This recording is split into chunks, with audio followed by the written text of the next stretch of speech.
And what's up, guys? JP Jesse Perro here, and I'm going to talk about economics and general markets in-game compared to reality. So if you don't want to hear me talk about markets and economic fluctuations, I recommend leaving right now because there's going to be no gameplay in this, and I'm just going to be looking at analytical functions. So essentially, I will have videos out soon of me sucking at various games and other gameplay.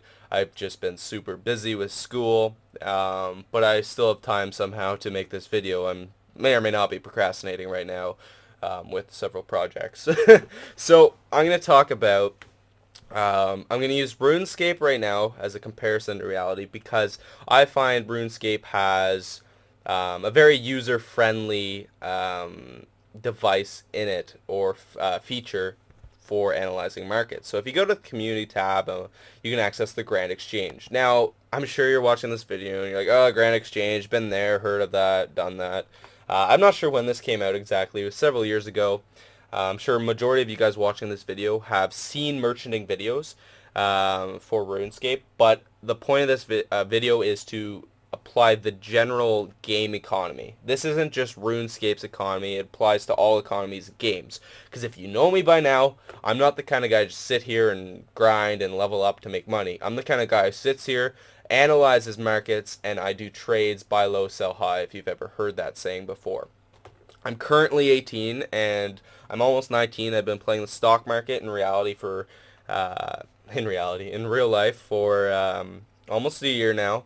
As soon as I turned 18, I would decide I'd play that because I'm in business administration and probably going to major in finance. I'm studying microeconomics and macroeconomics currently, so I have a decent background and hopefully I can apply my knowledge. I'm still young, so some of the stuff I might say you could correct me if I'm wrong. I'm fine with that. That's the point of my channel.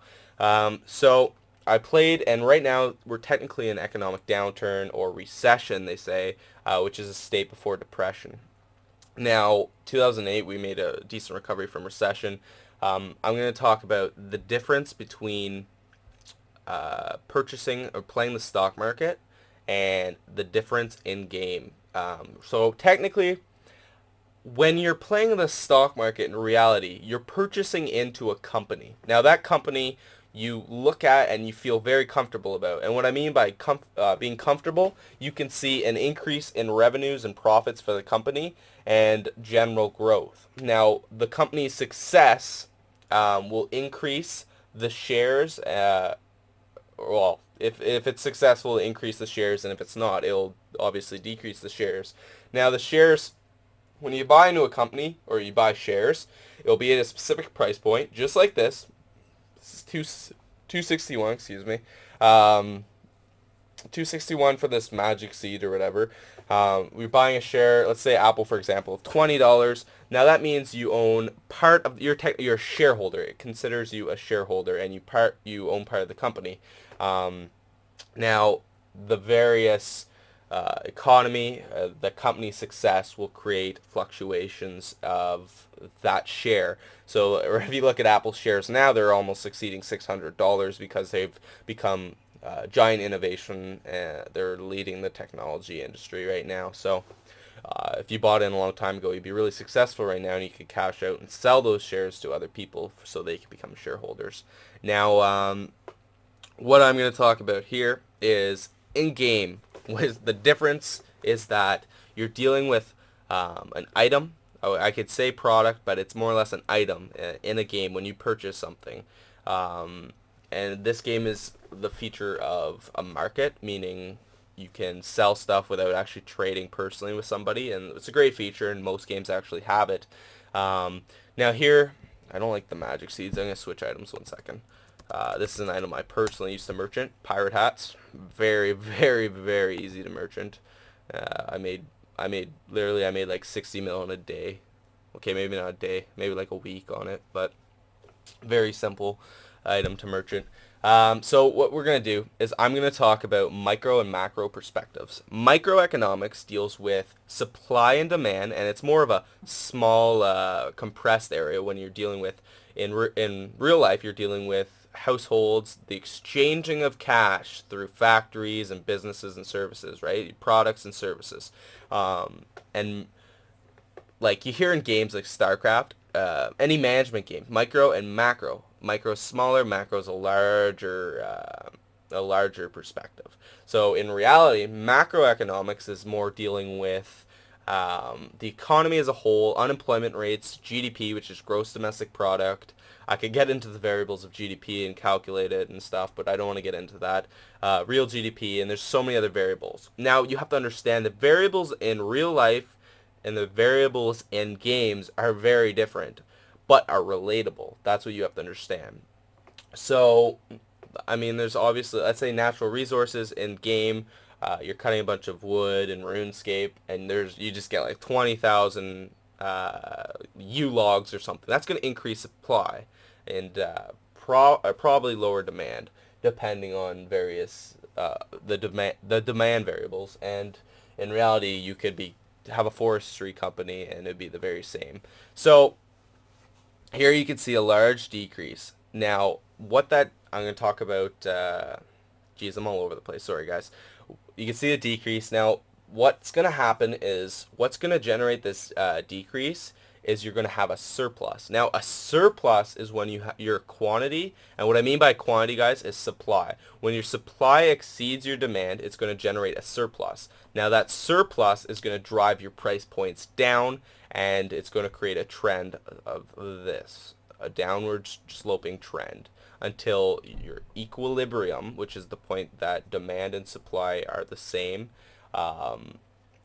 until that's existent, and hopefully you will create a deficit. Now, a deficit is the opposite of a surplus. Deficits occur when there is a large amount of demand and there's not enough supply to satisfy demand. That's going to drive your price points up. So what you have to know, guys, is deficits and surpluses. Very simple terminology, and I mean, I'm kind of making this is kind of a very simple video, and it's supposed to be user friendly. I might sound a little confused at times just because I'm really tired. But yeah, so you got to understand what surplus and a deficit is, and you have to be able to buy low, sell high. That's the saying. So you have to be able to identify trends, and you can look at these changes here. I recommend looking at general percentages and price points and just following the graphs. Don't look at the 30 days, but okay, I'm going to buy now. You want to look at the 180, follow. This is another big change, guys. See, this game has a 180-day limit. Now that 100-day limit, 80-day limit, guys, is very limited. You can't look back years and years to when this product or item first came out. In reality, you can look back to a company's previous successes and failures and price points to when they first were released or publicly announced the offering of shares. Now, that is very, very different. So if you could somehow remember years back and calculate it, well, I'm sure there's sites besides this that I recommend looking back to years past, because you could probably see this item being like 200K and stuff way back here. So I recommend doing that. I'm sure there's sites that will record the data as it goes, so you can exceed the 180-day. I'm sure it's out there, guys. If not, I'll make it and you guys will be satisfied. So right here you guys can see that there's a surplus, and what I meant by surplus, if you remember, is there's a large amount of supply, not enough demand, so the price point's falling. Now when you see that, guys, I don't want you to buy it at the price it's at. I want you to buy really, really low, and then soon as you see point of equilibrium occur, when it starts to flatline and starts to create that deficit, you want to look for that deficit and you want to see it start to increase. When that deficit occurs, set a price point for that item you just purchased, because what that means is demand is there and people want that, so they're going to buy greater than the current price, because in this game you could set it for whatever you want, I believe. If that changed, correct me if I'm wrong. So what I recommend doing is, when you see this, right now I'd buy this, I don't know, I see it starting to flatline. It might have went up. Yeah, see, it went up just a little bit. So right now is like a perfect time for this video, guys. You might want to wait a little while too, because this could flatline then decrease. But I'm starting to see a deficit occur soon. And you can look at the average. I mean, this item usually is around 40 to 200K range. So yeah, you see the deficit starting to occur, and if you buy in at that, do not sell it for the current price because it's going to sell instantly. You want to set a price point of whatever you feel comfortable with, like 99K. So what I was doing when I merchant is I did day trades. I would buy right when I saw that, and I would buy for, like, let's say 499,999, because you want to always undercut other people, and I would sell for 9999, and I'd have no problem doing that. And it works with other various products. Just pirate hats have a larger margin, and by margin I mean markup or percentage markup. So 49.99 to almost 100K would be almost 100% markup, depending on what you change it to, obviously. So what you obviously, I'm sure most of you guys have heard of merchant guilds. And what that does is it creates a false demand. So when you see all these people buying it, it's a false demand. They don't actually want that item. It's but it still works with the supply and demand features, or the ideology that I spoke about with supply and demand. So what happens is you get these guys with lots of money buying, buying, buying, buying, and you'll just see a giant spike. And what happens is the guy who's controlling that clan sells before everybody else. So the people on bottom get screwed over. So I don't recommend being in a merchant clan.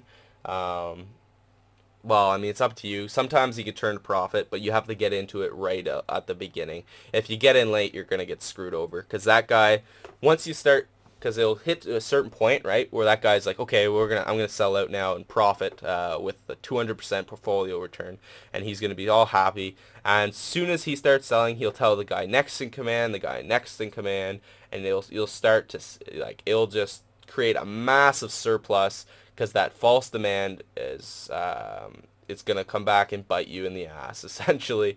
So it's just gonna go down, down, down, and then when you try to sell yours for like, for example, when the Whip Vine came out on this game, I forget what it came out for. It was like 30 mil, and there's like 30 mil, right? And there was a large supply and not much demand. That item went down.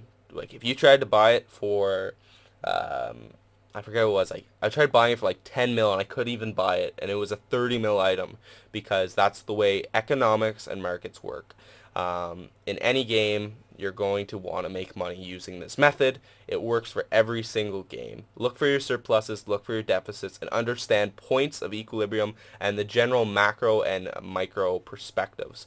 Macro, I also wanted to talk about events that could change price points. Let's say, for instance, this big quest or event comes out on Runescape, and in it requires 20 pirate hats, meaning it's going to generate demand for pirate hats. And let's say at the same time this quest comes out, another event occurs that the removal of a quest that gives pirate hats. Well, that combination of those two events is going to create a large amount of demand and increase price. So understand, guys, the supply and demand ideology, and it'll take a little while. You may have to go through this video again. I probably stuttered several times and or repeated myself several times. But if you have any questions about economics and in-game economics, let me know. Or even real-life economics, because I've been fairly successful in the stock market for the last while. I don't know if you want to start dealing with real money, but in-game money is important too, because in return, I mean, you have all these websites that profit off of in-game cash, and they sell currency for currency. I could get into currency exchanges also, but this will probably be my only video for you guys talking about economics, because I want to get some gameplay out for you guys, and some more failures on Atlantic Online and stuff.